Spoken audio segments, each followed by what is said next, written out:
So Ye finally dropped Donda, and it's great, except some parts aren't.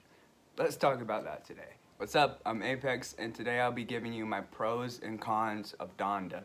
I don't know if words are going to be there or not, but hopefully. I know it's been a while since I did an album review, and this actually might be my first of the year, but I legitimately love making these videos. It just takes a lot of time to do it properly, and I know that Donda is like oversaturating YouTube right now with all these reviews, so I wanted to do something a little bit different. That's why I decided to do a pros and cons video. If you know me at all, you know I'm a huge Kanye fan. He's influenced me a lot, and I'm also a Christian, so this was a pretty big deal to me in my world. And I just wanted to share some of my thoughts and opinions on it. If you don't like them, that's totally fine, but please stick around anyway just to see what all I have to say. Oh, also, before I get too deep into this, I'm going to make a similar video for Certified Lover Boy whenever that comes out this weekend, hopefully. So if you're interested in that, feel free to subscribe. Hey. Okay, back to Donda. So let's start with the pros. The first pro is there's a lot of content. It's a long album, and honestly, after J.I.K. and after Ye, the album before that, we kind of needed a full-length album. I know those are both technically albums, and J.I.K. is technically full-length, but there's a lot of skippables on there, and the content just wasn't there to sit down and dissect in the same way that Donda is. Every time Ye drops a Ye quality album, you're gonna have to sit with it several times to really appreciate it, dissect different lyrics, different things like that. And I think this album did that very well. Next up, this is a significant step up in lyricism, production, and storytelling than J.I.K. was. This is the first time that I really felt like Christian Kanye could hold a candle to the Kanye that has ran hip-hop for the last 15 years. And that gives me a lot of hope moving forward. The next pro is there are incredible features, possibly the best features since My Beautiful Dark Twisted Fantasy, depending on your taste. Kanye is usually really good at choosing features, but J.I.K. didn't get a chance to showcase that a lot. Kids See Ghosts was a collab album, and Ye was short and also kind of a collab album, so I don't think we can really look at that for this type of thing. And also, I just wasn't a fan of some of the features on The Life of Pablo, but this album, I felt like Ye was back in his 2010 mind state of bringing on all of these dope artists. I don't necessarily think that these features have the best vision of the album, but we'll get to that in the cons list. By the way, to all of the Ye diehards out there, if at any point you think that I'm glossing over something or I have a con that you think is a pro, just let me know, fam. This album's only been out for 4 days. Obviously, I'm not gonna catch everything, even though I've listened to it a ton. Also, opinions change over time. One thing that I might think is good now, I might think is bad later, and vice versa. So just let me know in the comments gently. My fourth and final pro for this video is just the rollout of the album. And I know that's kind of crazy to say about something that was constantly delayed, but when you think about it, Ye's a creative genius, not just in music, but also in marketing. Okay, I get it, the album was delayed, but that's how Kanye operates. We just have to accept that. If you're a real Kanye fan, you are expecting this album to be delayed a lot. Having said that though, the listening parties I think were an incredibly unique idea. It gave everyone there like this cool experience. You get to see the album from like a performance point of view, and listening parties are usually just like the night of, it's a concert or it's a literal party. This was straight up a huge production performance, and I think that it was a very genius idea to market the album before it drops and profit off revenue before even releasing an official single. Time out. Hey, I just wanted to take this opportunity to let everyone know that I'm actually an artist myself. I just released a new single called Finger Painting that you can listen to on any streaming platform. I have a lyric video here on YouTube, and we're on our way to 1,000 monthly listeners on Spotify. If Spotify is your thing, I will link that below in the description and in the pinned comment. Thank you. Back to the video. Now let's get into what people are really here for, an opportunity to be mad. This is the cons, and the first con is it's a lot of content.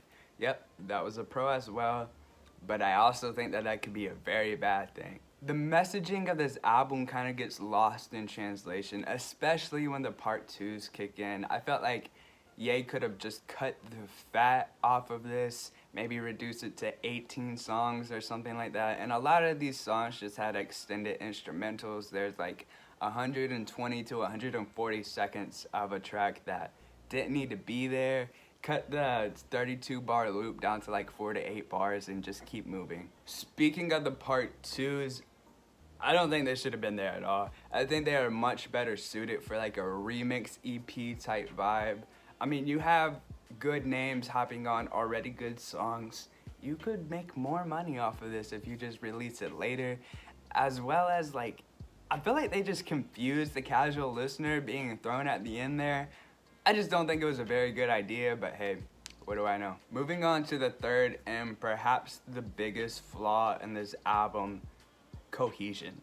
Honestly, this project's kind of all over the place. The track listing makes a little bit more sense than the track listing at the listening parties did, but it's still not talking about one overall narrative necessarily. I would have much preferred if Donda was just about the loss of his mother instead of trying to cram in the divorce or fighting with for Christ.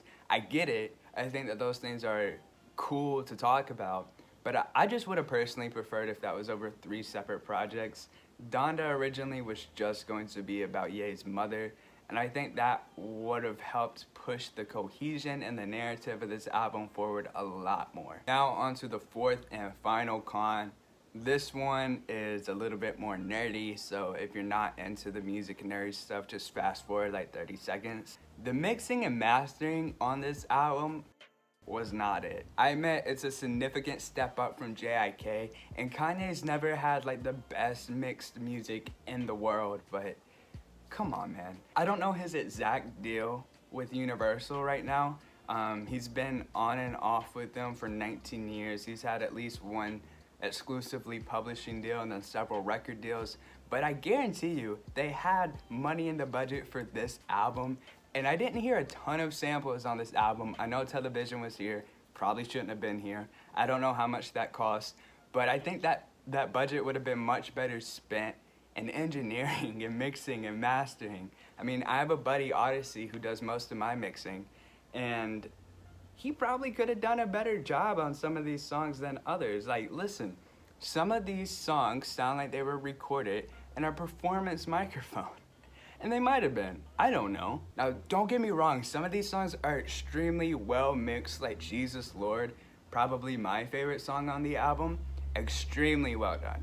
But some of them just aren't it, and I don't get it. I think he might re-release this with better mixing later like he does for some of his projects. It's just subpar mixing considering the budget of the album. Now, I guess I'll just give you my closing thoughts and opinions. By the way, if you're enjoying this video, leave a like. If I had to rate this album right now, like I said, it's only been out for 4 days. If I had to rate this album right now, I would give it an 8 out of 10 with potential to climb up.